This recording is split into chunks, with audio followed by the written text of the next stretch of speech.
Hello, everybody, and welcome back to Titans of Today, episode 58. We have Mike Schatzman, the founder and managing partner of Venture Forward Capital, also an entrepreneur, and he's going to teach us a little bit today about entrepreneurship. He was in the restaurant industry, and we're really going to go back all the way to the beginning of his story and some of the things he learned in the corporate world and how combining that together now has him helping entrepreneurs with achieving the next stage of growth and achieving their dreams. Mike, welcome to the show. Thanks for having me. Excited to be here.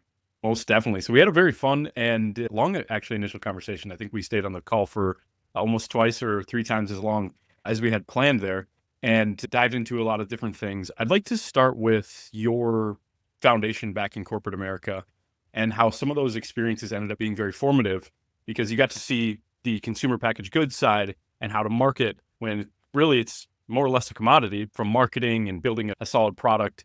Like you said, the marketers were the superstars in that world. So tell us about that world and some of Yeah, no, it's very relevant. I think we're about to enter another area here where the marketers could be the superstars again with the commoditization of technology and what's happening before our eyes. My background as a marketer was very interesting because I had the great fortune of working with almost every consumer packaged goods marketer and food, drug, and mass retailer for their private label here when private label really became initiative back in, I think, 2003 or 2004.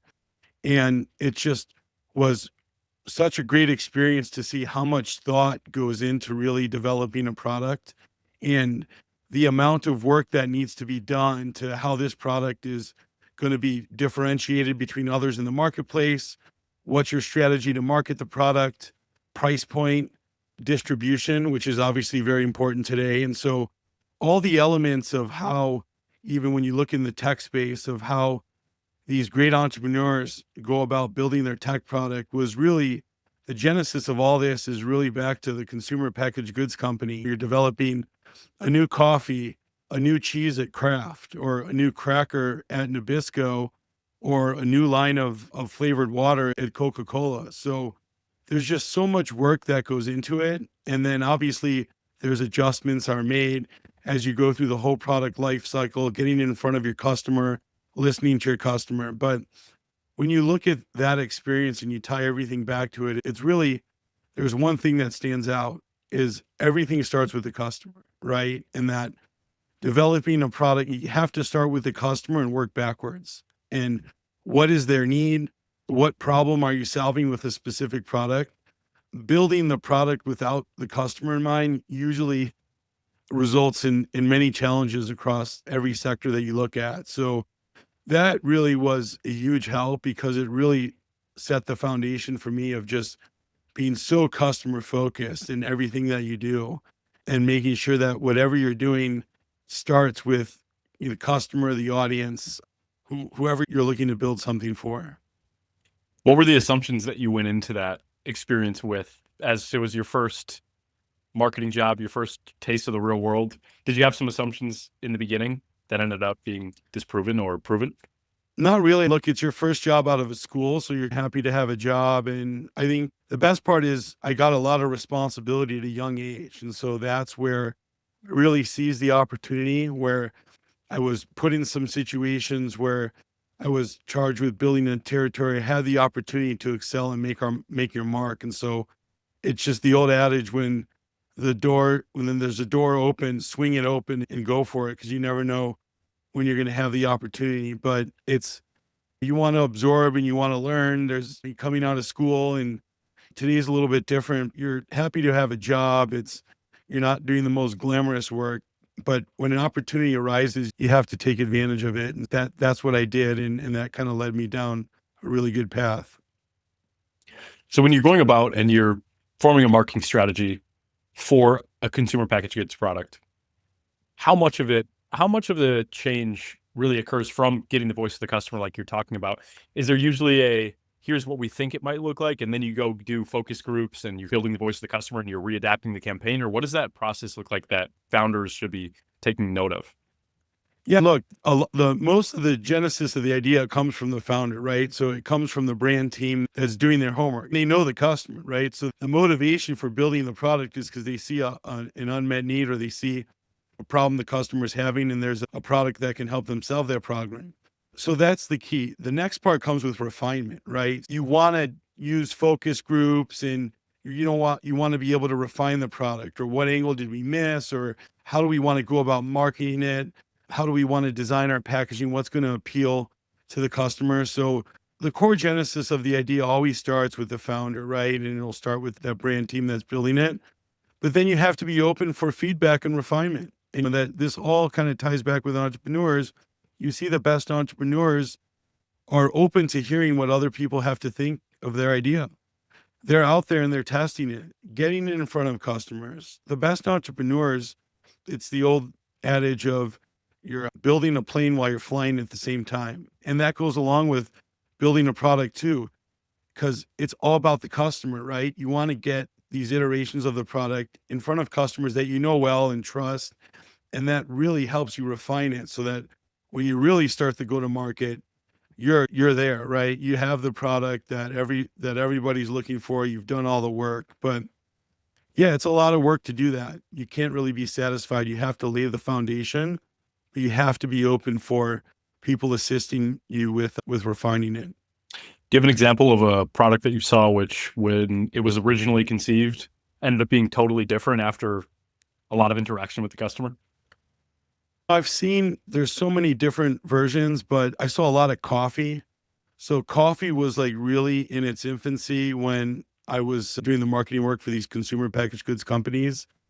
And a lot of it was, some of it was ground, and then some of it was whole bean. And there was a lot of shift because a lot of people didn't have the grinders at home to grind the beans to ground coffee. So you saw some of the products were great, but you needed the customer to have the tools to be able. So then they didn't want to go and spend and go buy a grinder, right? So then the product would be redeveloped so to be sold in ground. So there's a lot of things where you just need to think about, okay, the product's great, but then are we requiring the customer to do something else or purchase something else in order to use that product? And that has to be factored in. And sometimes people can miss some of those things and got to go back to the drawing board a bit.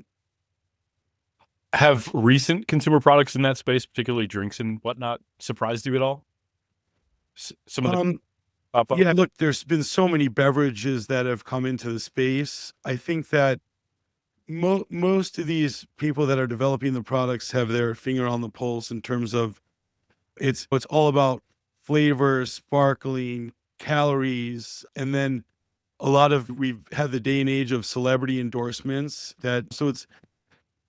there's been such a proliferation of products that have come through the beverage angle with some of these sodas and everyone being so health conscious. And then you see a good example is Liquid Death. Look at that product, right? And I know people that declined that investment when it came out. And then another great story that I have is I'm close with someone who had the opportunity to invest in Fiji water when it came out a long time ago.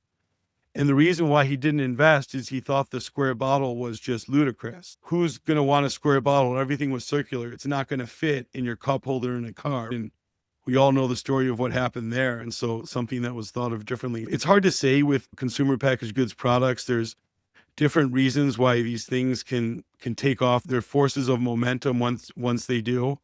But there has to be some sort of differentiation and value proposition and mission base. You see a lot of cause-based marketing, and packaging plays a role in some of these products too. So there's really just so many factors at play. So how important then, is there a product that you think has thrived simply because of its marketing in the consumer packaged goods space? That's maybe the product is maybe equivalent or similar, and it's just that marketing is totally taken to the next level. Maybe it's a cereal or something like that. Look, there's so many products, especially the ones that are celebrity endorsed. You look at, the Skims from Kim Kardashian, and then you look back at the tequilas they were really smart. So the Casamigos, right? When you look at that whole case study, that was the real big one that unlocked the tequila category where everyone and their mother now wants to have a tequila. But what they did was really smart is that their marketing was about themselves in the beginning, right? Two big celebrities. And as the product proliferated, they took a step back and they made it less about themselves and of the brand. And I think That's a very important lesson for people, because too many times they'll catch a niche or they'll have a celebrity endorsement, and then you see just a ton of usage, right? And sales drive higher. And at some point, you have to let the brand stand on its own merits. And I think that's where people get into trouble, because you reach a ceiling, right? And then is the brand that strong by itself, or is it strong because you have it's a celebrity or someone of notoriety associated with it? So we see a lot of that. Those are where real strong brands can separate themselves, and really smart founders understand they got to this point because of this person. This is great. How do we build on that to let the brand stand on its own? Yeah, it brings up Paul DeJoria. You don't like, how many times are you going to drink Casamigos just because it's George Clooney's brand, right? Right. Got to just be something that you would resonate with. Or the thing with Paul DeJoria would be that most people have no idea who he is, but a lot of people love Patron. That's right. Corollary to what you're saying there. So you are also currently still investing in the consumer packaged goods space. Is that right? So I do a lot of advisory work in the consumer packaged goods space. I'm a personal advisor to a ton of different startups, entrepreneurs, and brands. And then from an early stage investment fund, we run a fund, Venture Forward Capital, and our fund is focused on repeat entrepreneurs building vertical AI businesses. So from a fund perspective, we're really focused on early stage technology, utilizing AI and vertical AI. But just given my background, I do a fair amount of advisory work for various entrepreneurs building brands, and can help them with my experience. It's DTC. It's a very interesting time to try to cut through the clutter of what's happening in the marketplace. It's a challenge, and it's great because I get to channel energy with my past experience to really work to help a lot of these entrepreneurs. Mm-hmm. And definitely a lot we can talk about in the brand space and what you're talking there from DTC, but I want to go back to that quote that you said, or the focus, and that is that perhaps marketers will have a return to that high degree of status that product people now hold when it comes to the commercialization of technology, software, AI, even in some cases. And it's more about the people who can get the products into the hands of the people than it is just about having the product itself, since it's a lot easier to build. Talk some more about that, and how are we seeing that shift already, or is that something that's yet to come? No, I think we're starting to see it, and I think it's just getting started. And again, this is just my thesis, but I think there's a lot of people that would concur with me. But as sort of technology gets commoditized and you see it being able to develop a lot of these tools, you're going to see a lot of these companies cut these middle level engineers, right? It's been really, for most tech businesses, that's been their competitive advantage. You get high quality engineers, a lot of them, and you spend a lot of money and you build a product faster than your competitor, and you get it out in the marketplace. What happens when the playing field gets level, right? And so that shift of people gravitating towards those level engineers, look, great paying jobs, you're going to see more higher level engineers that are there to make sure that the technology is being built properly through AI, but then also working to solve some of the issues. Like, everything's not going to go perfect. So you're still going to need people. You're just going to need a lot less people to build it. So with that being said, and you see this, look at the note take. I'll give you an example. Look at AI note taker apps. How many are there out there? Right. And so you're going to start to see that in a lot of different categories. And so what's going to win at that point? How are you going to know what product's better than the other? And also, there's going to be a lot of switching. There's so many of these AI applications out there. And then we always go by the mantra of, we look at ARR and ERR. So obviously annual recurring revenue, and we call ERR experimental recurring revenue, because things come out, you want to try it, right? And so that's happening, but then there's a lot of churn, there's a lot of switching. And so my point to all this is that the big point of differentiation is going to be distribution, right? Where you come out with all these tech products, but if you don't have distribution, that's going to be a problem. So distribution, marketing, and getting your product into the marketplace, it's just going to become that much more competitive once you see all these products going out there. And that skill set, this is my opinion, is going to be one that's, I think, going to be extremely valued in this upcoming next 10 to 20 years, because you're going to need to see these tech companies are really going to need to have a sound product marketing strategy and distribution as well. It's going to be really important. And that's something that we look for from an investment standpoint through our fund, is when we make these early stage investments, there's so many great technological products out there, and there's just going to be more and more. But who has the competitive edge when it comes to product marketing and distribution? Because that, to us, is a leading indicator that these guys have a better chance than some of the competitors that'll be out there. And your thesis, vertical AI businesses, are you able to share some investments that you made and the thesis or the backing behind them of why you chose them or businesses like them? If you can. Yeah, I'll give you an example. From our standpoint, I call it the industrialization of AI, right? We're investing in real businesses where AI is a big part of their business model. And it's AI that has defensible IP, right? There's a lot of what I call wrapper AI. It's products that are wrapped in AI. And then you have some of these, look, we're entering an age of incredible productivity. The amount of things that you'll be able to have AI do is amazing. In fact, it's overwhelming for most people. Like, most people need a consultant, a coach. Remember when the Apple Macs came out and everything? Like, there was all these Mac tutors, Mac consultants, because it was so technological advanced. You needed to hire someone to learn how to use all the key features of your Mac. The same thing is going to happen with AI. And so the way that we look at it is, Jensen Huang has one of the best quotes of AI. It's, AI is not going to take your job. It's the person that knows how to use AI that's going to take your job. And we embrace it, because if used properly, we can actually see a world where AI is doing all this work that's bogging us down during the day. And then all these reports that you had to do with your CRM and everything. And you can actually focus on like thinking, strategizing, building actually meaningful relationships. And I think if you view it that way, I think you're set up for major success in what's coming over the next decade or so. But getting back to the live example, we invested in this company. It's fascinating. It's called Medida AI. And it was from one of the head technologists in the Israeli military and a two-time founder. And basically their technology, if you want windows replaced in your house or your doors, you have to call a window company. They send a guy over to measure. He'll usually measure it wrong. He'll miss the corners. He'll send you back a drawing.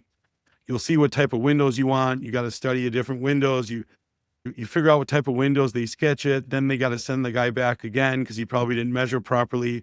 Anyway, that whole process can take like 6, 7, 8 months until you get your window, right? Then once you sign for your window, they'll have to turn it into a CAD drawing. You sign for it, and then they produce it. This technology, and then the guy's got to drive over to your house, right? So in order for them to expand, they got to hire more people that can drive to more houses, right? And this technology allows you to take pictures of your windows. It'll turn it into 3D digital models. You can see what prototypes would look like in your house. The measurements are more accurate than someone coming over to measure. And then it'll automatically turn it into a 3D CAD drawing. So the windows can directly be built from the picture that you took with your phone. And this will cut down like probably 80 to 90% of the time it takes to get windows, and they'll come, obviously they'll be more accurate. So that's an incredible technology using AI. And now these window companies can expand because their expansion is not reliant on someone that in a marketplace they have to hire to go and measure. So that's where we view like AI with some tried and true businesses that is a game changer for them and how they grow, but then also how they can reduce costs, right? They've just reduced one of their most expensive layers of cost, this human capital. And is that really a job that people want to do? Mm-hmm. So some of the best businesses are when you can find this AI embedded in the business model that's taking away jobs that people don't really want to do. So there's 100 different use cases in all these sectors that's going to happen. And so everything's going to be reset. I think this technology is just going to be so much more powerful than people view it. But most people's view on AI is through the lens of ChatGPT, these note-taker apps. From a consumer standpoint, listen, this is great stuff that's going to evolve more and more. But from an investability standpoint, we just see a bit of a challenge there because there's so much competition. There's not as much IP. we see from a vertical perspective in agentic AI, right? Everyone's hearing the words about AI agents. That's a huge part of vertical AI because these agents are actually doing the work, right? And so they can get in there, establish the workflows, and start running reports on your CRM, like integrating with all your different technological interfaces. And you just need to set the strategy. Here's what I want them to do this. And they're working while you're sleeping. They're working 24/7. And so this day and age of productivity is just going to increase like nobody's ever seen for the people that embrace this and build this into their business models. So you might have just answered my next question, and I have an example as well that's similar to the one with the windows and the measurements. I was on a sales call with a company where we were offering an AI that could essentially help them with their quoting process. They were doing building construction and similar type process with lots of measurements and different materials and whatnot. And when we told the salesperson exactly what it would do, he was stunned. He almost didn't believe. He said, I have to do the CAD drawing and I have to do these kind of things. He didn't believe Right. that it was. And the sense that me and my partner got at the time was essentially, he doesn't want to be replaced. He doesn't know what he would do after that. What do I do then? If the AI does that part, obviously the relationship and other things like that, what's your word to those who are displaced? Because it is happening. Jobs are Yeah. getting, and maybe they're not the jobs that everybody wants, but what would the word be to those that are displaced or at risk of being? Well, yeah, look, listen, it's there. And you've seen quotes from even higher level people saying AI is here to take away my job. The first piece is embrace the technology, right? And so just anything, look, there's going to be sectors of the market that may suffer a little bit because of this, but there's going to be new ones that are to gain from this technology. And so the way to look at it is embrace the technology. Be the first one to embrace it because you'll be even more valuable in your organization if that's where you want to stay. Be the captain of that ship. And if you're not in any way, shape, or form, or something happens, embrace the technology and understand what you can do in a similar capacity utilizing this technology, because that's really where it's going. People have the opportunity to be leaders using this technology, and you don't want to be the ones that fall behind. And another example, we were at a AI agents conference a week ago in New York City, and this gentleman gave a talk, and it was fascinating because he actually showed the future of online search with AI. And now everyone, when DTC, you're going online and you're trying to build a brand, you're playing to Google's algorithms, right? So all these backlinks, clicks, and you want to show up for visibility. And then when you do type in stuff, it's mostly based on AdWords and all this stuff. That whole game's about to change. And AI is going to rewrite the rules. You can view that as, oh, wow, this is going to be, or you can say, let's get ahead of the curve. Let's embrace this and figure out how we can be the strongest in this new platform, because the rules are just going to change. So let's try to understand the rules, and rules are going to change, obviously, like a lot. And so just embracing the technology and being ahead of the curve is what you need to do, especially when you're in these technological super cycles, right? You have to view it as opportunity. And that's what I get most excited about. You don't want to be defensive. You don't want to be the last person in, because then you're going to be overwhelmed and have to catch up. You just have to embrace what's happening and can get out in front of it. So I was doing market research on ChatGPT maybe a month ago.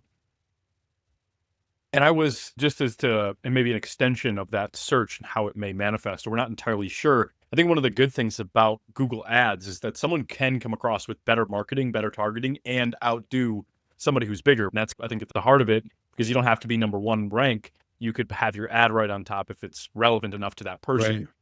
Right.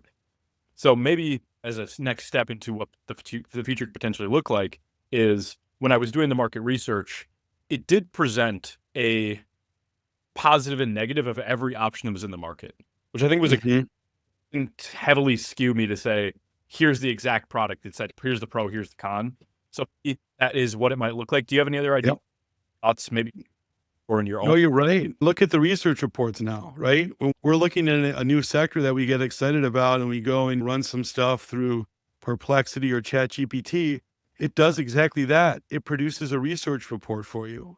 And so, like, it levels the playing field, right? So just like you said, who knows how the advertising is going to eventually work its way through these AI search engines. Eventually, I'm sure they're going to figure out how to monetize that. I think we all know that. But in the early stages from it producing these reports, and it's going to continue to do that, like it's just going to force people to have strong products. You have to have strong products, and AI will keep people honest. And it's a beautiful thing for some people. For others that were getting away with it, doing some certain things from an advertising perspective, look, they got to adjust to the market. And that's really what's in front of you. But the gentleman that did this talk basically said, and AI agents will be the ones doing the search for you. You won't, your agents will be. And he said, AI agents don't care about how many backlinks you have. AI agents don't care about how much traffic you have. And so that goes along with what you just said. And yeah, people have to start thinking about that now. It's coming faster than you think. And I was just having this conversation with someone because if you look at this baby boomer generation, it's very interesting because like our parents, maybe just 6 years ago, finally accepted text messaging. They were just so resistant for a decade because the baby boomer generation was a very important part of our consumer subset, right? They were alcohol now and some of these categories that are starting to wane. There's a lot of different factors going on in play, but the baby boomer generation is aging. They're no longer the most important consumer segment. And so this next generation that's coming up has started with text messaging. They were born into technology. So what does that mean? What that means is that there's not going to be a real lag in terms of like how things are developed. These people have grown up with technology and they're just going to continue to accelerate it. And so like it's going 1,000 miles per hour now. It's about to go 2,000, 3,000, and 4,000 miles per hour. And that's ties back into our thesis of investing of why I love first-time entrepreneurs. Don't get me wrong. And I coach them and I want to help them. But in this like next stage, it's really more set for a repeat entrepreneur because you need speed. You're going to need speed to get to market. You can't be bogged down with a lot of this first-time entrepreneur mentorship and things that happen with that. You need someone that can hit the ground running because this stuff is just going to move faster than you can possibly imagine. And if you don't have speed integrated within, you want to be smart about everything, but you got to be set up to move. Otherwise, you're just going to be left behind and there's a competitor that's going to come and just move right past you. Mm-hmm. Thinking about decision-making in that context of the search just really sparked some thoughts there. I could also see going back and connecting to the marketing piece. So one of the emerging aspects, marketing perspective, that I've seen a lot of success in, and as companies like School or Circle, is these community platforms where people are building products and they build communities around them. Lovable, actually, which is an AI tool, the AI dev tool, invited me to a group. This is way back, maybe almost a year ago when they were first dropping. And that was one of their early go-to-market strategies, was getting a bunch of people into an X chat group so that they could get their users. And so I could definitely see how that, to factor into reviews and the weighting of how these models will make decisions, of that being a major thing of just human decision-making. Because if I go out in my market today, you can get a very high response rate for a community-driven offer for a product that, you'll get that buyer to go from this person's just trying to, I actually want to be a part of this community. I want to learn from other people who are doing the marketing, building. So what are your thoughts on the communities, and have you seen communities successfully implemented in some of your businesses or investments? Yeah, look, it's a community-driven world right now, from not only like launching products to investment groups to it's just this community thing is really moved quickly, and it's moved quickly because obviously with Zoom video conferencing, we now have platforms for large groups of people to get together that share common interests. And then WhatsApp, look at the WhatsApp, they're building communities. You have WhatsApp, and then you have Slack. I mean, you have Discord. And everyone now a lot of people are just communityed out a little bit from that standpoint of it was great at first because it's amazing because you can connect with people, share different ideas, but then now you have AI competing with all that, and it's overwhelming. So I think what's going to happen is that you have to pick and choose the communities that make the most sense for you. and the ones that add value to your business. But yes, they really work. They really work if you use them effectively and you have a sense of purpose, because you can use them to refine products. You can use them to make better investments, share deal flow. We use them all the time. Look, our focus is repeat founders. So we're in a lot of repeat founder communities. But also you got to give to these communities too. In order to get the best out of them, you have to bring something to the table as well, which is something that we continue to do.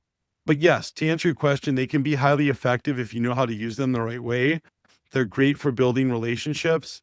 But yeah, they've expanded dramatically. That goes along with the way of building virtual teams, right? Think about it, how like we're in this like day and age of entrepreneurship, which is interesting because although with all these tariffs and everything, and everyone's saying, oh, the deglobalization, but from an entrepreneurial perspective, globalization is happening at a rapid pace because now, pre all this video conferencing and virtual and digital stuff, you want to build a company, you have to put an ad to find people in Chicago that can come to your office, and that's it, right?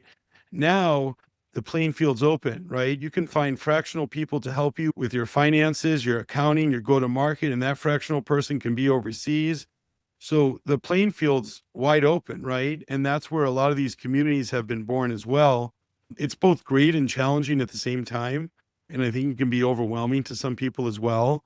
So you just have to be smart about how you use them, right strategies, and then you got to do research on some of these communities too. But yeah, no, it's fast paced. Look, some of these people, you can spend all day on your phone on WhatsApp and all these track groups, these communities, but is that really a sense of productivity? You have to know how to manage that appropriately and incorporate it into things that are really going to help drive your business forward.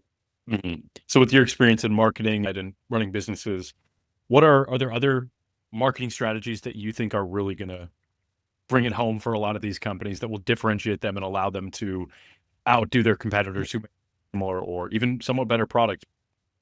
Yeah, look, it all starts with, obviously I said everything starts with the customer, right? But it's simplicity is really big, right? And so everyone talks about the elevator pitch. That's more important than ever now because look, you create presentations, you send over a 10-page, our attention spans have gone from like this to this, right? And so that's one of the biggest things when you're marketing and how to speak to people is you have to make it really easy for people to understand like what you do or what your product is. Even if your product's really great and it's too complicated, that could be trouble because of the way. So that I would say that's extremely important. And a lot of people miss the mark on that. And the messaging has to be right. That's just who you're dealing with. That's the consumer out there. Their attention spans like this, and you need to be able to deliver your value proposition and simplify it. And then the other one is education. So that's another big thing. How can you educate? What does this product do to make my life better? And so there has to be some form of education to people because it's great to show how your product, but if you can develop some sort of education material that people can learn a little bit something, that sets you apart. But the real biggest thing is to capture the attention span of people and making sure that your value proposition is short and sweet. I just call it the elevator pitch. Every product, whether you're an investor in your investment, you're trying to pitch someone on your investment thesis, or you're developing a product, it has to be refined and you have to be able to explain it to your elevator pitch and someone to understand it. Or I think in this new day and age, it's going to be more challenging for people, unfortunately. Mm-hmm. So that both of those connect to a strategy that I've seen that I've been compelled by, and I believe many others have, are these really eloquent product launch videos. And that you've seen YC creates them. Every company that goes through YC or what have you ends up with this 1.5-minute product launch video that is just the product and some flashy music. And they're just very clear and simple about what that product does. And I see these things get tons of engagement. And actually one interesting example of that is there was a company that fundamentally what their technology was or is a knowledge base. So bring your accountant knowledge base into one place. So it was a knowledge base with a chat agent. So you could chat on that knowledge base. And then there was an agent which would assist with certain tasks that an accountant would do. And so nothing crazy game changing, but it was the story, it was the headline that they had with this on this post that said, accountants spend 30% of their time doing this particular set of tasks. And now with this product, it will do it all for you. Essentially, obviously, I'm hyper simplifying it, but they took a technology that a lot of companies have probably built or have in different areas, and then they made it a thing that said, when in 2 seconds as an accountant, you go, oh, that can save me 30% of my time. So what are your thoughts on some of those and maybe other strategies like it? Oh, those are going to be huge. Look, from a legal tech perspective too. Yeah, like I said, alluded to earlier, we're about to enter a golden age of productivity when people embrace this stuff and everybody wants to save time. I mean, you can save time on some of this stuff. You can spend more of your time thinking about what's next, fun stuff, setting strategies and not get bogged down. But there's going to be so many different ways for people to be efficient. The way in which people adhere to their professions is going to be really important as well, because it's going to, they're like with accountants, lawyers, and some of these even service providers, they don't, although it's billable hours for them, they don't want to be spending all this time doing this stuff. They can spend less time doing this. They can go get more customers. So you have to look at it from that standpoint. But yeah, all that's coming. It just, people have to figure out like how it works for them, and they need to be able to embrace it and show how much more efficient they can be. But yeah, it all boils down to, look, we're looking at a couple of different investments and searching some new sectors that are very interesting. And it's like unbelievable how many hours this cuts down on research that we would need to do, phone calls and calling these experts. Look, we have all these experts in our network, but like now we can go to them with like real questions after we do the research, right? I don't need to spend 3 or 4 hours on the phone with some of these experts trying to understand the industry.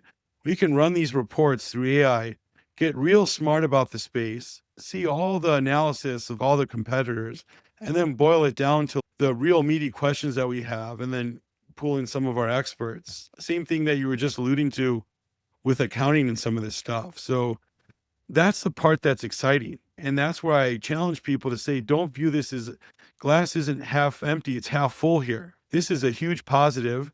You have to embrace it and use it. Look, when one of the smartest investors, I don't want to name names, but he shared an example with me. He said, look, when Excel came out, people were all freaked out because this tool came out that now did all this work. Look how many industries or jobs Excel's created, right? That one piece of software has just opened the door to all these new segments that's actually created probably more jobs than it took away eventually, right? I think the same thing is going to happen with AI. Now, at first, obviously, there'll be a couple, but once people figure out how to there'll be new industries and new applications of things that they couldn't do themselves, but now they can do using AI that are just going to create more opportunity.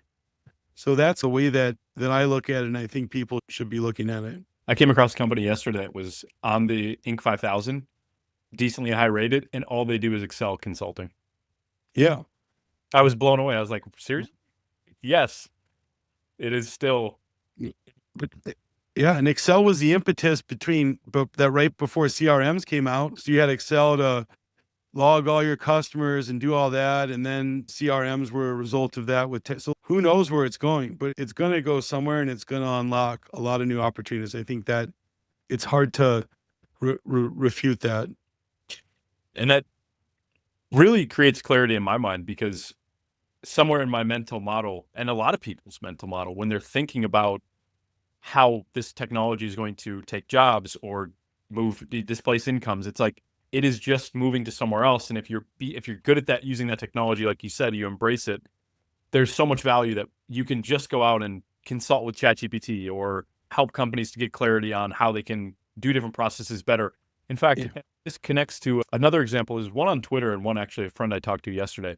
It was a tweet where this guy was talking to his friend who just recently graduated from college for computer science. And he had no idea what Cursor was, with the AI IDE. So the AI, Right. he had no idea, and he just graduated with a degree.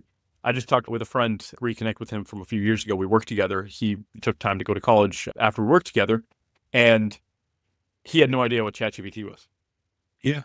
And it's still in its infancy. Look, I spend more time in Silicon Valley now, and it's funny because obviously you're in these different regions of the United States and world where it's, oh, AI, yeah, like AI was yesterday's news. But then you go to some of these other states and nobody's even using this stuff. And so it's all relative. Yes, it's still so young. It's still in its infancy.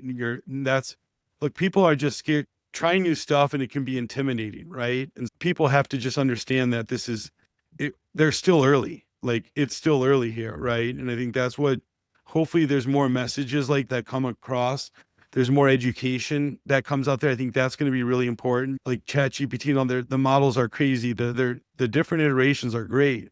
But at some point, some of these Perplexity and some of these platforms, the ones that champion the education, I think, are really going to set themselves up for more success, because it make it easier for people to use. And now there's a lot of these, like, you see a lot of these different sites that give you all the prompts. Prompts can be intimidating too, because what you get out of it is how you prompt. So you have to be able to write the right questions, and people can be stumped by that. But you're going to see all these tools that help.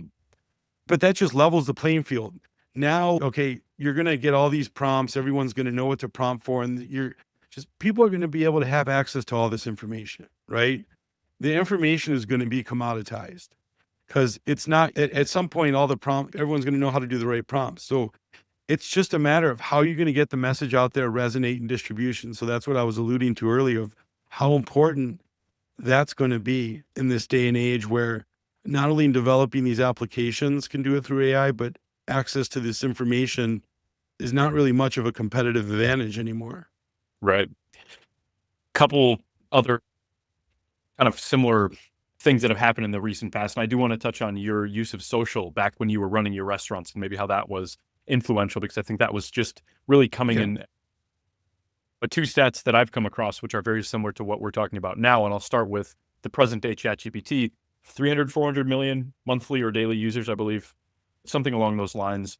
Let's say that Anthropic and some of the other ones are relatively similar, maybe 800 million to a billion people that are using AI, something along those lines, using those platforms, which that brings straight up is the internet.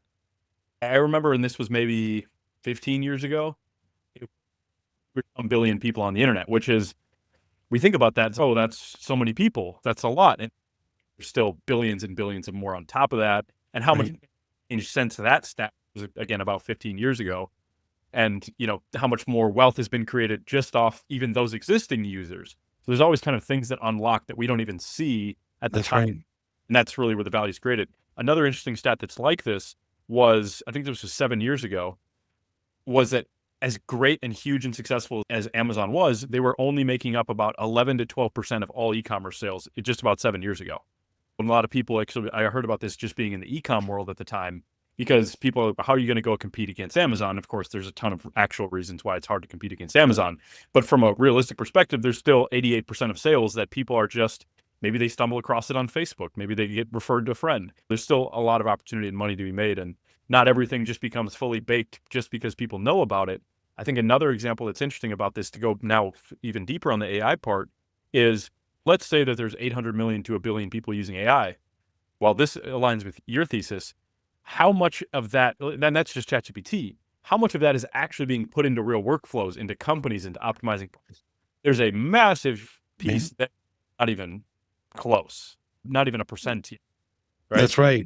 That's right. And it's because, too, look, this is changing so rapidly. Look, this is going to be very similar with especially these ChatGPTs and all these different platforms. Look, when there was Firefox, Google Chrome, it's going to be like the browsers competing with each other. That's the same situation here. And there's going to be more that evolve. Look, I want to use the same investor, I don't want to name his name, that gave me the Excel analogy, also reminded me way back in the day, there was this company called Netscape. Remember them? And Netscape at the time looked like it could be one of the greatest investments of all time with that. And then along came Google, right? And a lot of that can happen right now. And that's why you do see it is challenging. Look, what I will say though, is that small and medium-sized businesses can move quicker, and they can take this. And this is where it's very important. If any small or medium-sized business is listening out there, this is their chance to really get ahead, because they can afford to take on some of these AI platforms. And if there's one better, they can shuffle one out of the system and move another one in because they're not that big, right? It's these large enterprises that are going to have a bit of a challenge because if they place a bet right now on even one of these note taker apps and embed that in their whole enterprise system, which takes, once it's all embedded, it's really, and then a better one comes out, how are they going to, these guys can't just take everything out. They have to make a commitment for a year or two in these enterprise solutions. And so a lot of them are hesitant because they're seeing how fast these things are moving and saying, whoa, we got to wait. And so when are they going to pull the trigger? And so that's a huge opportunity for the small and medium-sized businesses that can move quickly to really take advantage of this technology and grow, because the big guys are going to have to wait. And if they do place a bet and something better comes, like I said, they really can't change it overnight. It could take a year to change something like that out. And how does this align with back when you were running your restaurants? Social was just emerging. And how big was social for you back then? It was huge. Look, we were one of the first adapters of social. We saw the technology come out and we're like, okay, this is amazing. There were less rules and everyone saw your stuff. And then when the delivery, we champions, our two biggest things we were always on the cusp of innovation. I love innovation and I love trying things. And you try things, if they don't work, you just fix them quickly. That's the advantage of small and medium-sized businesses. That's the advantage that they're having in AI right now. It's a huge advantage. Not a lot of them realize that. But social was huge for us. We built strategies around it. It was our way of getting our message across, because in those days, like when social was there was all these pay-to-play advertisements that you'd have to do that would cost a lot of money. And so it was just like super efficient. We're like, why are we spend all this money to get an ad in the paper or this when we can just activate? It was a way to just be consistent so people could see what's happening and going on within the framework of your business at all times. And so that's where and that example is just relevant to what I just said. Small and medium-sized business have to capitalize on these periods of time where technology changes and shifts, because they have the power to be adaptive and they could make changes on a whim. It was me. I was running the business and everything. I'm like, all right, that didn't work. Let's just change it. Here, overnight, we had a new strategy and it was working. We didn't have to go through a board of directors and through 10 different people and then wait 3 months to get the contract, almost a year to unwind the contract and take that out and put in another player. And this ties back to what I was saying before, speed kills, right? And all that's tying back into like just a massive opportunity. And then you see a lot of these investments that we look for right now that are amazing. They're so capital efficient, right? AI just allows all this CapEx to be ripped out of the system. But some of that's going to need to be put towards product marketing. So it's not going to all go away. You're going to have to reinvest some of these costs in different areas. But for the most part, you're going to be able to take a lot of costs out of the system and be way more efficient. And it's happening across all sectors. Just back to the sector I've been involved with, building 3 restaurants from scratch, and how you can be smarter with your product, right? How you procure and how you order product. I was just at this AI Agents conference and this gentleman was talking about, he built factories and he needed a piece of equipment that was overseas for $150,000 that was going to take 7 months to get. And then he was able to use AI to source the piece of equipment in this random shop locally here in the United States. And he was able to get it to his shop in 6 weeks. Wow. And that's amazing. And so how you can use this technology in many different ways, whether you're sourcing through the supply chain, is just, it's going to be incredible. It reminds me of a conversation I had with a business owner, and he was an older gentleman who's been running his business successfully for a very long time. And he said, "What can it do for me?" And I'm like, okay, you can do this. You could help you with your inventory. It could help you with your decision-making. It's like so many things. It was so many things explaining it to him that it seemed like it's just magic. Like it almost was just too much. It almost seems like we're just hyping it so much, but it's the truth. And people should seek help. Look, there's people out there that are consultants and whatnot. Don't be afraid. That's the best thing you can do. I remember when I got my first Mac, this was a while ago, and I was intimidated. I found a guy who was the head of the Apple store, and he had a business called the Mac Tutor. And it was amazing. He'd come in and show you how to you can watch these videos and see all these things, but don't be afraid to ask for help. And it's all virtual now, right? So like someone overseas can help you be smarter about AI, and you may spend a couple $100 or so to have some sort of consultation, but it's just doing some of that stuff makes you feel more comfortable. It made me feel more comfortable using my Mac, the shortcuts and all this stuff. I'm like, okay, gives you a little more confidence, and then you keep going. Mm-hmm. Goes back to that education piece. Yeah. Big delta you can get from just going straight to the source, good information, people can take you to the next level much faster. Exactly. So then, as going back to the restaurants, talk a little bit more about the product side of things there and what you did differently. And are there some examples of how that can connect to firms today, like AI firms today and their products? Yeah, look, we did everything right. We started from the customer when I got in the restaurant industry without any experience. And I used to go eat out a lot and travel out when I was in corporate America.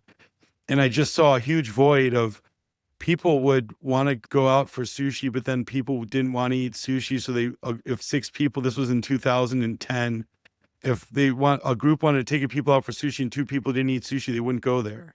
And when I started to see a lot of this meats on skewers, Japanese style, kushiyaki, I'm like, wow, this is incredible. How come no one's ever combined it together under one roof? The sushi and the barbecue, which is robotiaki, it's more common. Like Nobu, you go to Nobu or some of these Japanese places, they sell more hot food than hot and raw sashimi than sushi rolls now. And we just saw it as something that was like almost solved a problem from a food standpoint. And that was the real impetus from us having the motivation of this cuisine's good, it's fun, it's versatile. But we looked through the business case of it and said, okay, like if you're going to serve this, you're going to create a great ambiance and people are going to come. We were looking ahead saying, what's the portability? Like, does this, and sushi was amazing with that type of food because look, it's the one food you don't cook at home. I mean, for people, everyone married, when's the last time you called your wife and you said, what's for dinner? And she said sushi. Like never, right? And so that was important for us because we said there's a huge component to the takeaway business here as well. And we knew that was going to evolve. And we're on the forefront of like delivery and convenience and all that stuff. And all that stuff was factored into the business model, which is why we were successful because we thought about it like a business. And it's a very complicated business too, because you have to have so many pieces working together at the same time. You're on a Broadway show every night, and you have to be such a strong operator, getting people to work together, establishing one common goal, people from different walks of life. That's really the hardest part when you look at some of these sectors too. And how do you get people that come different value sets, different motivations? How do you get them to work together and achieve one common goal? And that was really important. There's so many business characteristics. I mean, it's one of the best books I've read. I allude to it. People ask me one of the best business books, and I always refer to the book from Danny Meyer called Setting the Table. It's an unbelievable book because it's all about customer service. And it's all about gearing your products to customers and how you make people feel. Like people want to buy products that make them feel good. People want to buy technology products that make their lives better, right? That's what it's all about. So the essence of that book had a real effect on me because not only just hospitality, but how you go about doing everything, and especially in technology, because people don't really think about that a lot. And so the essence of that DNA is transferable across all business segments, and it makes for stickier customers. That's what people want, right? Any segment, I always like going back to tech here, but you want less churn. You want repeat customers. And you want customers that love your product, that champion your product, that are word of mouth. How do you turn your customers into a sales force? That's what restaurant business was all about. It was a word of mouth business. Word travels. People have a good experience and they tell other people about it. And the same thing can happen with all these other products as well. And as you're looking forward with your firm, venture forward, what's your X factor that you would bring to the table? Maybe it's some of the things we've talked about, the marketing. I mean, look, we have a very strong thesis, obviously, within vertical AI. We have a very unique network of repeat entrepreneurs. But really, to answer your question, the X factor is just our operational expertise. On our team, we have an amazing fractional CFO type of service where we help a lot of these businesses with their numbers. 9 out of 10 startups need a lot of help. They can't afford a CFO. Their fractional CFO might not be that great. So we bring a lot of added value there, and we bring a ton of added value for product marketing. But we're successful entrepreneurs that have been in all parts of the ecosystem. And that's really been our X factor that we really enjoyed. And it's really been a great feeling for us Look, we have a great sense of humility. We're passionate about this, but it's great when the entrepreneurs call us more than they may call some of their lead investors or board directors, because we give them real information and tell them how to navigate. There's a lot of different stakeholders that they have to appease, especially as an early stage entrepreneur that's taken venture capital, right? So they have the partners, then they have the customers, then you have your venture backed, the firms that are saying one thing. And that's really been our X factor, is that we're really able to help these entrepreneurs pull it all into one perspective and give them advice, because they're not going to be able to appease everyone. And so that's been, I think, where we've made our most mark. And I think that's important because as we've seen it in the landscape, we've been a part of this whole ecosystem. There's tons of great investors, angels, unbelievable venture firms out there that have had great success, but not a lot of them deliver true added value. And that's really what it boils down to. And as these companies become more capital efficient and they need speed, they need smart speed, that's where we see ourselves having that X factor, because we're there to give them great advice, but we're there to actually help them move quickly and not bog them down, which is what they're going to need in this next big cycle. What's something the general business community is bullish about, but you think is on the way out? Oh, I mean, that people are real.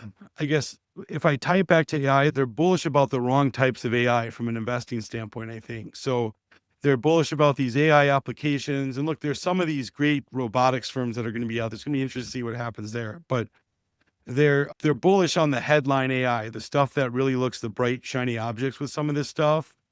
And some of it's going to work out, but there's going to be a lot more like losers than winners, because there's going to be too much more consolidation. So just in the framework of what we look at every day, I think that the investment case in some of those businesses is very challenged. And it looks good now because these valuations have been skyrocketing, but there's been a lot more capital that they've needed. So essentially, like, just because the amount of capital that they need is going to drive the valuation. But I think that area is more challenged than people really think. And so that's going to be interesting. Now, also, like, one of the other areas is DTC, like direct to consumer and building brands. Now, look, there's been a proliferation of brands that are out there, these micro niche brands. But what's going to be really interesting to me is that what's going to happen when search changes, right? And how brands can be, more new brands are going to be born that know how to cut through the clutter and people can find them in this new area of search, versus some of these brands that were relying on these AdWord methodologies, some of that stuff. So that's going to be interesting to me in that aspect. What about AI UGC? Say that again. AI UGC, so AI user generated content, where essentially it's an influencer, but it's AI and the R's. And you think that's going to have as much an effect? I definitely see that it is. Brands are doing well with it. That'll perpetuate, or is it? Yeah, look, brands are, it's just going to become more crowded, right? So there's going to be more messaging that's out there, because now it allows you to automate stuff, which is amazing. So you can automate stuff that used to take a long time to program. But to what I was saying earlier, okay, it's great. I don't have to spend my time doing this anymore, but everyone's going to be doing it. And so you need to have a higher degree of authenticity. Here comes where the product marketer comes in play. What's your message? How's it going to resonate? What's your elevator pitch? So all this stuff I've talked about in this segment is going to come in play with any of these factors with the user generated content that's all automated. Just because it's automated, that's great. It saves you time. But how effective it's going to be is going to boil down to how strategic you can be with your message and resonating and all the product marketing stuff we've talked about. What are the principles that you've seen about really nailing messaging? Because one thing that always surprises me when it comes to ad copy, when it comes to outreach copy, it's only, in some cases, 10, 15 words, and sales email, 125 words. But to get a message to really hit in a market is really difficult, a lot harder than you write. Yeah, no, exactly. It's very hard. People just don't spend the time on it, to be honest with you.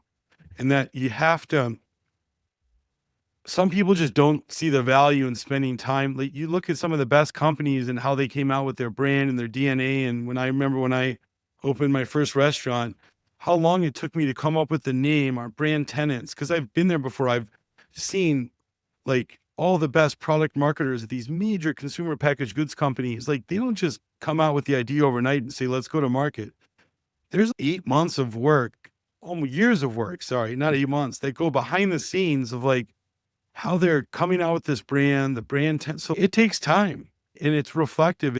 That's what people have to do. You have to put in the work for it to resonate. Like just throwing it out there and doing stuff. It feels good. Oh, I'm getting it out there. And then people aren't seeing the results. Oh, why isn't this working? Did you do the homework, right? Do you understand who you're speaking to? Do you have to alter your message to? And what's their problem? What are they missing with their current products that they're getting right now? And you have to attack from a pain point. You can't be everything. But you got to have a wedge, right? You got to have a wedge in to really hook someone on this one particular thing and then discover that there's more benefits with this product. And so that's where it becomes to like being everything to everyone is just very hard. You have to really nail that. And there's a lot of work that goes in it behind the scenes. It just doesn't happen overnight. Yeah, that's one thing I haven't seen AI be insanely good at yet. You can definitely research enough messages. Right. I just haven't seen the right one. I've tried. And that may take time, or maybe AI is not going to be as good as that, and you can get more ideas. And that's where AI technology is doing everything. And then that allows someone like you or me to sit and spend more time with the ideation process, right? That's the fun part where the magic happens for entrepreneurs, where we want to spend time thinking, right? Thinking and what's next in this instead of just like putting out fires and being reactive. Like that's where I'm saying, okay, if AI is going to be help with, that's great, but that's the power of this technology. What I'm excited what it's going to allow me to do, spend more time thinking about the strategy and what's next. Most definitely. Mike, so I always like to end with one question. We've added it over the last 5 episodes or so. And that is, what is the one question that listeners, now that they've heard all this and got your ideas and insights and principles, what's the question they should be asking themselves as they move back forward into their lives? Why are they doing this, right? Or this is some of the questions you have to ask, especially if from a business perspective, is why are you doing this, right? Like why are you pivoting, or what is your underlying motivations for doing this and getting to that consensus? Because sometimes, like if it might be for the wrong reasons, that could be a situation where this might not be the right thing to do. But a lot of people jump to conclusions and move too quickly and pause, like why. That has been a critical question for me and has been a moment of reflection of, is it time to change and do something else? And that's, I think, really important. And that ties back to one of my favorite sayings, is that the best entrepreneurs out there are comfortable being uncomfortable. And that's very hard for people to grasp their head around. And when they ask themselves those deep questions of why am I doing this and time for a pivot or change, a lot of people are uncomfortable being uncomfortable, right? And that's what separates the two, in my opinion. Excellent. Mike, it's been awesome to have you on the Titans of Today show. Invite you back sometime in the future, or I'll come to you in Chicago. Thanks so much for having me. It was great. Have a great rest of your day.